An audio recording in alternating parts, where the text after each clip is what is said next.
پستا کریں دودھ پیتے کی صفت پہ لاکھوں سلام لاکھوں سلام۔ اللہ اللہ، حضرت حلیمہ سعدیہ سرکار کو اپنی گود میں لے کر کے بیٹھی ہوئی باتیں کر رہی ہیں۔ نبی کی ماں ارشاد فرماتی ہیں اے حلیمہ سنو، یہ میرا بچہ عام بچوں کی طرح سے نہیں ہے۔ حلیمہ سنو، جب میرے بچے کی ولادت ہوئی ہو تو جس طرح ماؤں کو تکلیف ہوتی ہے بچوں کی پیدائش پر، مجھے تکلیف کا کچھ احساس نہیں ہوا۔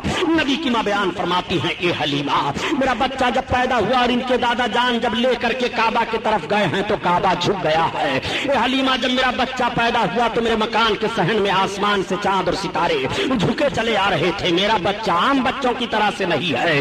حلیمہ سے حضرت آمنہ خاتون بیان فرماتی ہیں اے حلیمہ، جب میرے بچے کی ولادت ہوئی تو اچانک میرا بچہ میری گود سے غائب ہو گیا۔ ایک بادل کا ٹکڑا آیا اور اس میں میرا بچہ چلا گیا۔ تھوڑی دیر کے بعد آواز آ رہی تھی، یہ امام الانبیاء ہیں، مشرق و مغرب کی سیر کرا دو، سارے عالم کو انہیں دکھا دو۔ اور اس کے تھوڑی دیر کے بعد وہ بادل کا ٹکڑا میری گود میں آ گیا، میرا بچہ میری گود میں آیا۔ حلیمہ، میرا بچہ عام بچوں کی طرح سے نہیں ہے۔ نبی کی ماں بیان فرماتی چلی جا رہی ہیں، حلیمہ کی محبت بڑھتی چلی جا رہی ہے۔ حلیمہ نے کہا اے آمنہ خاتون، میں نے مان لیا کہ آپ کا بچہ عام بچوں کی طرح سے نہیں ہے، یہ بچہ کوئی عظیم انسان ہے۔ اے آمنہ، اب ہمارے ساتھ کی عورتیں جانے کی تیاری کر رہی ہیں، ہمیں بھی اجازت دو۔ نبی کونین صلی اللہ تعالی علیہ وسلم کی ماں آقا کو اپنی گود میں لیتی ہیں اور لینے کے بعد پیار کرتی ہیں، اور اس کے بعد حضرت حلیمہ خاتون کی گود میں بھیگی پلکوں کی چھاؤں میں دے دیا۔ حضرت آمنہ خاتون کی آنکھوں سے آنسو ٹپک رہے ہیں محبت کے۔ حلیمہ خاتون اپنی گود میں سرکار کو لیتی ہیں اور لینے کے بعد جب وہ چلنے لگتی ہیں، اپنی سواری کے قریب آئیں تو وہی سواری حلیمہ کی ہے کہ پہلے جب حلیمہ آ رہی تھی تو وہ سواری کمزوری کی بنیاد پر راستے میں 7 جگہوں پر بیٹھ گئی تھی، لیکن اب حلیمہ خاتون جب اس سواری پر سوار ہو رہی ہے تو اس سواری میں اتنی طاقت پیدا ہو جاتی ہے اور اس طرح تیز رفتار وہ سواری جا رہی ہے کہ تمام سواریوں سے آگے نکل جاتی ہے اور راستہ مہکتا چلا جاتا ہے۔ خاتون سے پوچھا لوگوں نے، عورتوں نے، اے حلیمہ خاتون یہ تو بتاؤ کیا تو نے مکہ میں سواری کو بدل دیا ہے؟ تو حضرت حلیمہ خاتون نے فرمایا نہیں نہیں، میں نے سواری نہیں بدلی ہے، البتہ سوار بدل گیا ہے۔ یہ سردار قریش عبد المطلب کے پوتے محمد ابن عبداللہ کے چلنے کی برکت ہے۔ اور اے حلیمہ خاتون، یہ راستہ کیوں مہک رہا ہے؟ تو حضرت حلیمہ فرماتی ہے کہ انہی کے چلنے کی وجہ سے راستہ مہک رہا ہے، میں نے مکہ میں کوئی خوشبو نہیں خریدی ہے۔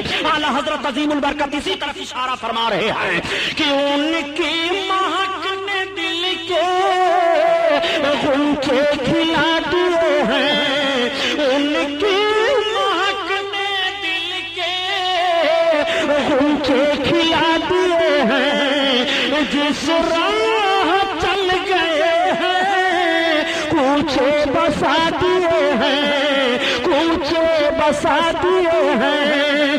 حضرت حلیمہ سعدیہ سرکار کو لے کر کے چل رہی ہیں اور 12 پہاڑیوں کو گزر کر کے حضرت حلیمہ سعدیہ اپنی آبادی کے قریب پہنچ رہی ہیں، مگر ان 12 پہاڑیوں کا بھی نقشہ ملاحظہ فرمائیے۔ حضرت حلیمہ سعدیہ جس پہاڑی سے بھی گزر رہی ہیں، اگر پہاڑ کے اوپر کوئی سوکھا درخت ہے تو ہرا ہو جاتا ہے، اگر پہاڑیوں کے درمیان ان جھاڑیوں میں جانور چر چگ رہے ہیں تو حلیمہ کی سواری دیکھنے کے بعد وہ سارے جانور سامنے سے ہٹ جایا کرتے تھے اور حلیمہ کی سواری کو دیکھا کرتے تھے، گویا وہ جانور بھی سمجھ رہے ہیں کہ نبی کونین جا رہے ہیں، ان کی زیارت کر لو، رحمت للعالمین جا رہے ہیں، ان کی زیارت کر لو۔